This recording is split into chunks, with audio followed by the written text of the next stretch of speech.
Hello friends, welcome to my channel. कैसे हैं आप सब? होप करती हूँ आप सब अपने अपने घरों में बहुत अच्छे होंगे और स्वस्थ होंगे। तो फ्रेंड्स, आज की वीडियो में हम बात करेंगे कि हम अपने छोटे बच्चों को खांसी से कैसे राहत दिला सकते हैं या हम अपने बच्चे की खांसी से कैसे डील कर सकते हैं। फ्रेंड्स, आपको शायद पता होगा कि जो प्री स्कूल के बच्चे होते हैं, जो हमारे छोटे बच्चे होते हैं, उनको साल में कम से कम 6 बार सर्दी जुकाम की समस्या जो है वो होती है। वयस्कों की तुलना में बच्चों को खांसी जुकाम होने की जो संभावना होती है वो बहुत ज़्यादा रहती है, क्योंकि फ्रेंड्स बच्चों की जो प्रतिरक्षा प्रणाली होती है वो बहुत कमज़ोर होती है, अभी इतनी विकसित नहीं हुई होती। इस वजह से कोई भी वायरल संक्रमण या कोई भी किसी भी तरह का इन्फेक्शन उन्हें जल्दी लगने की संभावना रहती है। तो फ्रेंड्स, आज की वीडियो में हम कवर करेंगे कि हम बच्चों को खांसी से कैसे राहत दिला सकते हैं, और यदि बच्चों को जो हम ये होम रेमेडीज़ बच्चों के लिए कर रहे हैं, अगर उनसे आराम नहीं आता है तो कब हमें डॉक्टर को दिखाना चाहिए। तो अगर वीडियो आपको इन्फॉर्मेटिव लगे तो वीडियो को लाइक एंड शेयर ज़रूर करना। वीडियो स्टार्ट करने से पहले एक रिक्वेस्ट है, अगर वीडियो पसंद आएगा तो लाइक बटन को ज़रूर हिट करना। तो सबसे पहले मैं बात करना चाहूँगी इस बारे में कि खांसी होती क्यों है। तो बच्चों में खांसी नॉर्मली होती है किसी न किसी वायरस की वजह से, जैसे बच्चे को सर्दी हो गई या फिर हवा में जो फ्लू फैला हुआ है उसकी वजह से, बच्चा किसी के ऐसे कांटेक्ट में आया जिसको ऑलरेडी इन्फेक्शन है और बच्चे ने भी वो इन्फेक्शन पकड़ लिया, या फिर कुछ बच्चे होते हैं जो एलर्जिक होते हैं, जैसे अगर स्मोक है उनके आसपास तो उसकी वजह से उन्हें एलर्जी होती है जो खांसी के फॉर्म में बॉडी बाहर निकालती है।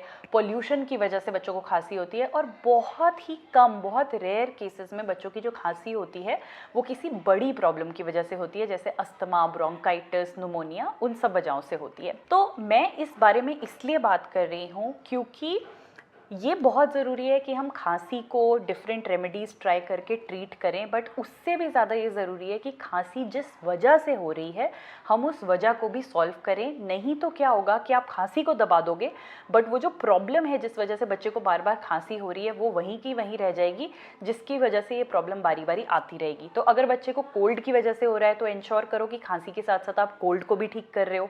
अगर फ्लू की वजह से है तो इंश्योर करो बच्चे की बॉडी से पूरा जो फ्लू है वो भी निकल चुका है। स्मोक की वजह से है तो इंश्योर करो कि बच्चा ऐसे किसी एरिया में ना आए या ऐसे किसी के कांटेक्ट में ना आए जो स्मोक करता है। पोल्यूशन की वजह से है तो उस चीज़ का आपको ध्यान रखना है। तो बेसिकली आपको रूट कॉज जो है प्रॉब्लम का उसको भी सॉल्व करना है, और साथ साथ जो खांसी की प्रॉब्लम है उसको भी ठीक करना है, क्योंकि खांसी जो है वैसे मैं आपको बताऊं कि एक अच्छी चीज़ है। नॉर्मल इन्फेक्शन के केस में खांसी होना एक अच्छी बात है, क्योंकि खांसी बॉडी का एक नेचुरल तरीका है जो भी आपके रेस्पिरेटरी ट्रैक में चीज़ अटक रही होती है उसको बाहर निकालने का और ब्रीदिंग को ईजी करने का। दूसरी बात आपके लिए जानना बहुत ज़रूरी है कि जो छोटे बच्चे होते हैं, स्पेशली बेबीज़ या टॉडलर्स लगा लीजिए, जो अपने आप जो बलगम अटक रही होती है उनके गले में जिसको बाहर नहीं निकाल पाते हैं नोज़ ब्लो करके या फेंक के, तो उनके केस में अच्छा है कि वो खांसी करें, क्योंकि खांसी करने से या तो वो बलगम जो है उनके पेट में चली जाएगी या फिर वो वॉमिटिंग या किसी फॉर्म में बाहर आ जाएगी। पेट में जाएगी तो पॉटी की तरह से बाहर आ जाएगी, और वॉमिटिंग होगी तो मुंह से बाहर आ जाएगी, बट किसी ना किसी तरह से वो बलगम उनकी बॉडी से निकलेगी, जो पूरा का पूरा इन्फेक्शन है वो उनकी बॉडी से निकल जाएगा। तो डरने की बात नहीं है, बट येस, अगर आपके बच्चे को खांसी के साथ साथ बुखार है तो आपको डॉक्टर को कंसल्ट करना चाहिए। अगर खांसी 7 दिन तक नहीं ठीक हो रही है, आप अपनी सारी रेमेडीज़ कर चुके हैं, तो भी आपको डॉक्टर को कंसल्ट करना चाहिए।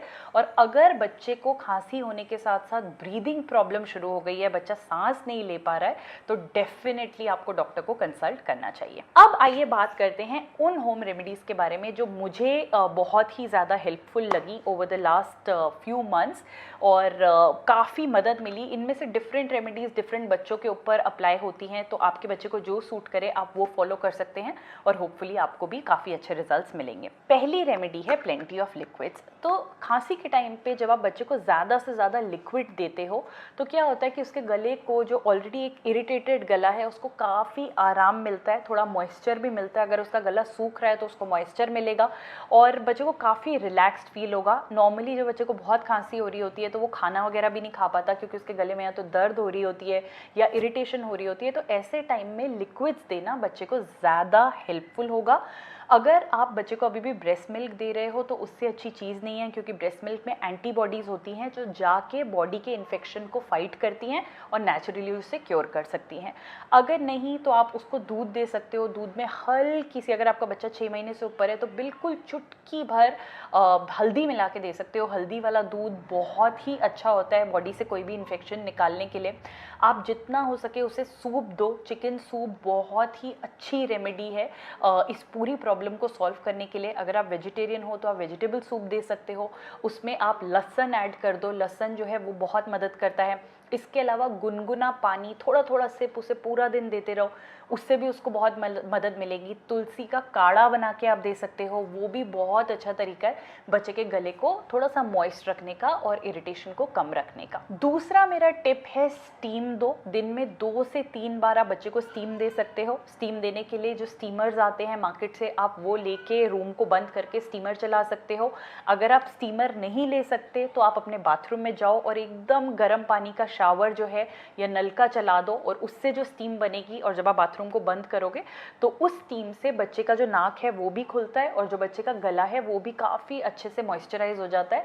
जितना भी बलगम उसके गले में बन रहा होता है या अटक रहा होता है वो पूरा का पूरा नीचे पेट में चला जाता है, जो पॉटी से बाहर निकल जाता है। तीसरी रेमेडी जो बहुत काम करती है, ये एक चीज़ है जो मेरी मम्मी हमेशा, मतलब आज तक भी करती हैं जब हमें भी खांसी की प्रॉब्लम होती है, वो है देसी घी को थोड़ा सा गर्म करके उसको आप अपने हाथ में ऐसे लेके, ये जो गला है जहाँ पे आपके टॉन्सिल्स बेसिकली होते हैं, बच्चों में आपको टॉन्सिल्स वगैरह पता नहीं चलेंगे, बट आप उनके गले पे ऐसे करके आराम से बिल्कुल मालिश कर सकते हो। और कुछ पॉइंट्स होते हैं हाथ के, एक जैसे ये पॉइंट होता है और यहाँ पे एल्बो के पास पॉइंट होता है। इन पॉइंट्स पे आप जब अच्छी तरह से मसाज करते हो तो जो जितनी भी नर्व्स जो होती हैं वो खांसी करने की वजह से फूल गई होती हैं, उन्हें काफ़ी आराम मिलता है और इससे बच्चे को बहुत ही ज़्यादा फर्क पड़ता है। चौथी रेमेडी जिसके बारे में हम सालों से सुनते आए हैं और पर्सनली ये हमारी फेवरेट रेमेडी है कबीर के लिए भी, वो है सरसों के तेल से मसाज।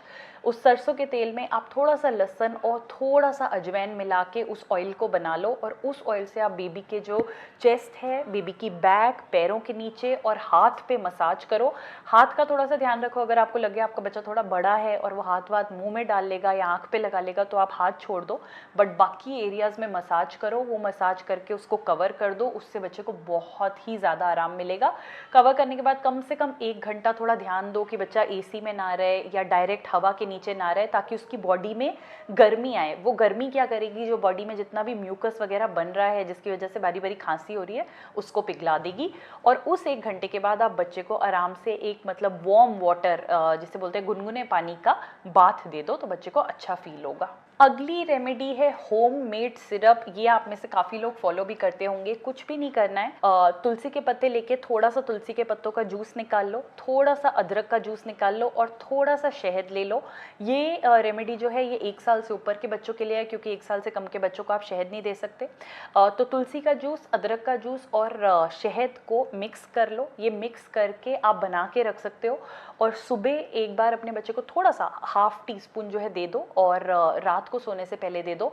तो ये एक नेचुरल होममेड सिरप ही बोला जाता है इसको, जो गले को एकदम से जाके आराम देता है और खांसी को भी ठीक करता है, क्योंकि तुलसी की भी प्रॉपर्टीज़ हम सब जानते हैं, अदरक की प्रॉपर्टीज़ हम जानते हैं और शहद हम जानते हैं कि कितना नेचुरल सोर थ्रोट रिलीवर वैसे भी है। अगली रेमेडी जो है वो है कि बच्चे का जो सिर है वो ऊपर की तरफ रखो, स्पेशली सोते हुए। होता क्या है कि अगर आप बच्चे को फ्लैट सरफेस पे सुलाते हो तो जितना भी उसका म्यूकस नाक में जम रहा होता है वो जब गले में आता है तो वो इकट्ठा हो जाता है, जिसकी वजह से बच्चा बारी बारी खांसी करता है, क्योंकि उसका म्यूकस इकट्ठा हो रहा है।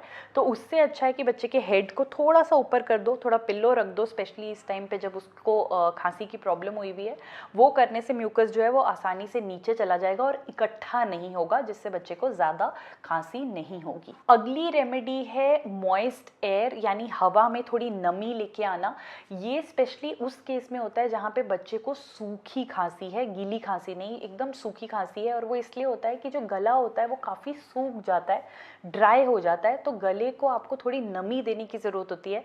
हमने बहुत सारी चीज़ों की बात करी जो गले को आराम दे सकती है, बट उसके अलावा नमी देने के लिए आप क्या कर सकते हो, थोड़ी अपनी खिड़कियाँ वगैरह रूम की जो है वो खोल दो, बाहर की हवा आने दो, बच्चे को थोड़ा बाहर लेके चले जाओ, फ्रेश एयर उसको लेने दो, तो उस सब से भी बच्चे को काफ़ी आराम मिलेगा। एनवायरनमेंट चेंज करने से जो बच्चे की सूखी खांसी है उसको काफ़ी मदद मिलती है। अगली रेमेडी जो मेरी एक और फेवरेट रेमेडी है वो है हल्दी वाला दूध। हल्दी वाला दूध मतलब मैं नहीं सोच सकती हूँ कि किसी ने नहीं सुना है इस रेमेडी के बारे में। हल्दी वाला दूध आप 6 महीने से भी बच्चों को देना शुरू कर सकते हो, सिर्फ तब जब बच्चे को ऐसी कोई प्रॉब्लम है। इसको एक हैबिट नहीं बनाना, और बिल्कुल एकदम पिंच हल्दी, अगर आपका बच्चा बहुत छोटा है 6 से 12 महीने के बीच में, तो पिंच हल्दी डालनी है, और 12 महीने से ऊपर है तो थोड़ा सा आप क्वांटिटी बढ़ा सकते हो, बट गर्मियों के टाइम में इसको ज़्यादा नहीं देना है। हल्दी वाला दूध देने का बेस्ट तरीका है कि बच्चे के सोने से पहले उसको हल्दी वाला दूध दे दो, तो रात के टाइम में जो दूध है वो अपना काम भी कर देगा इन्फेक्शन को फाइट करने के लिए। ज़्यादा नहीं देना है, गर्मियों का टाइम है तो दिन में सिर्फ एक बार दो, और अगर लग रहा है कि बच्चे को ज़्यादा गर्मी हो रही है उसकी वजह से, तो 2 या 3 दिन में उसको एक बार दो, उससे उसको काफ़ी आराम मिल जाएगा। अगली रेमेडी जो देना भी काफ़ी आसान है और बच्चों को भी काफ़ी अच्छा लगता है वो है गुड़। 8 महीने से ऊपर के बच्चे को आप थोड़ा गुड़ दिन में दे सकते हो। गुड़ में बहुत आयरन भी होता है, और गुड़ भी गले को जाके काफ़ी सूद करता है, स्पेशली अगर बच्चे को खांसी की प्रॉब्लम स्मोक या पोल्यूशन की वजह से हो रही है, तो गुड़ क्या करता है, जाके पूरे रेस्पिरेटरी ट्रैक को क्लीन कर देता है। ऑर्गेनिक गुड़ ही हमेशा लेना ताकि वो ज़्यादा हेल्पफुल रह सके, और थोड़ा सा गुड़ जो है, जो भी आप बच्चे को खाना खिलाते हो उसके बाद दे दो, बच्चा भी इंजॉय करेगा, या फिर अगर खाना नहीं भी खा रहा है तो जनरल भी आप जो है बच्चे को गुड़ खिला सकते हो। अगली रेमेडी जो मैं बताना चाहूँगी वो ये है कि खिचड़ी, बच्चे को इस टाइम पे खिचड़ी दो। खिचड़ी लाइट होती है, खाना भी बहुत ईजी होता है। पेरेंट्स काफ़ी देखते हैं कि इस टाइम पे बच्चे की भूख बिल्कुल चली जाती है, बच्चा कुछ नहीं खाना चाहता। बच्चा इसलिए नहीं खाना चाहता है क्योंकि खाते हुए उसके गले में दर्द हो रही होती है, उसको कुछ भी अच्छा नहीं लग रहा होता है। तो जितना भी लिक्विडी फॉर्म की आप चीज़ें बच्चे को दोगे उतना बच्चे को अच्छा लगेगा। और मेरी आखिरी रेमेडी है भिंडी का सूप। तो आप ये रेसिपी जो इसकी है आप वो यूट्यूब पे देख सकते हो। भिंडी का सूप बनाना बहुत आसान है, और भिंडी में बहुत सारी प्रॉपर्टीज़ हैं जो स्पेशली खांसी को ठीक करता है, अपार्ट फ्रॉम बहुत सारी और डिसीजेस। तो भिंडी का सूप बनाने से आपके बच्चों को काफ़ी आराम मिलेगा। भिंडी का सूप आप 8 महीने से ऊपर के बच्चे को दे सकते हो, उसमें कोई प्रॉब्लम नहीं है, और ये काफ़ी ज़्यादा आपकी मदद करेगी। तो इसके साथ हम आ गए हैं रेमेडीज़ के एंड पे। अब मैं आपके साथ अपना पर्सनल एक्सपीरियंस शेयर करती हूँ। अभी जब वेदर चेंज हो रहा था, विंटर से समर ट्रांजिशन हो रहा था, तो हमने देखा कि कबीर को भी थोड़ा थोड़ा प्रॉब्लम होना स्टार्ट हो रहा है। सडनली उसको छींकें आनी शुरू हो गई थी, क्योंकि एकदम से यहाँ गर्मी पड़ गई है, उसको छींकें आनी शुरू हो गई थी। उसके हाथ पैर भी थोड़े ठंडे हो रहे थे, और थोड़ा सा हमें फील होता था कि उसका जो नोज़ है वो भी ब्लॉक हो रहा है, थोड़ी थोड़ी उसको खांसी हो रही है। तो हमने क्या किया कि बेस्ट तरीका जो किसी भी सिचुएशन को हैंडल करने का है वो है कि आप थोड़ा प्रोएक्टिव हो जाओ रिएक्टिव होने से। यानी जैसे ही आप सेंस करो कि बच्चे के साथ कुछ हो रहा है, आप इमीडिएटली रेमेडीज़ जो है होम रेमेडीज स्टार्ट कर दो। होम रेमेडीज से एक प्रॉब्लम को ठीक करने में थोड़ा ज़्यादा टाइम लगता है, इसीलिए होम रेमेडीज़ थोड़ा टाइम ज़्यादा लेती हैं वर्सेस एंटीबायोटिक्स या कोई मेडिसिन। तो बेस्ट रहता है कि जैसे थोड़ा भी सेंस करो आप इमीडिएटली स्टार्ट कर दो। हमने इमीडिएटली अपना ऑयल रिप्लेस किया। हम वैसे उसे कोकोनट ऑयल से मसाज कर रहे थे, हमने उसको चेंज करके जो मस्टर्ड ऑयल मैंने आपको बताया, इस पे हमने मस्टर्ड ऑयल कैसे बनाते हैं उस पर हमने एक वीडियो भी किया हुआ है। तो हमने वो मस्टर्ड ऑयल से उसको मसाज करना शुरू किया, उसको वार्म वाटर बाथ देना शुरू किया, उसको हल्दी वाला दूध देना शुरू किया। जो मैंने आपको अदरक शहद तुलसी का सिरप बताया, हमने दिन में उसको 2 बार वो देना शुरू किया, क्योंकि अब वो 14 महीने का है तो उसको शहद दे सकते हैं। तो इन 3-4 रेमेडीज से ही उसमें 2 से 3 दिन में बिल्कुल मतलब फ़र्क हमें दिखा, और वो बिल्कुल ठीक हो गया, ना उसमें कोई इन्फेक्शन रहा, और जो थोड़ा बहुत हमें दिख रहा था वो बढ़ा भी नहीं। तो मैं अपने एक्सपीरियंस में आपको ये ज़रूर बोलूँगी कि एज अ पेरेंट आप अपने बच्चे को फील कर सकते हो, सेंस कर सकते हो कि वो कैसा फील कर रहा है। तो इमीडिएटली जैसे ही आपको लगे आप स्टार्ट करो, और अगर 7 दिन में फ़र्क नहीं पड़े तो आपको डॉक्टर के पास जाना ही है, apart from the other scenarios जो मैंने आपके साथ शेयर किए। हमने एक अलग वीडियो उन रेमेडीज़ पे भी किया है जो सर्दी के टाइम पे बच्चों को काफ़ी हेल्प कर सकती हैं, तो आप चाहो तो आप वो वीडियो भी जाके देख सकते हो। और आई होप आपको वीडियो अच्छा लगा होगा, हेल्पफुल लगा होगा। सबसे अच्छा तरीका है कि बच्चे को इन सब इन्फेक्शन से दूर रखना, उसकी वैक्सीनेशंस को टाइम पे लगाओ और इंश्योर करो कि आप उसे जब भी बाहर से लाओ आप उसके हाथ ज़रूर धुलवाओ। कोई भी अगर बीमार है तो वो बच्चे के कांटेक्ट में नहीं आए। बच्चा अगर बाहर जा रहा है और किसी ऐसे के कांटेक्ट में आ रहा है जो ऑलरेडी बीमार है तो प्लीज़ आप बोलो ताकि बच्चे उनके कांटेक्ट में नहीं आए।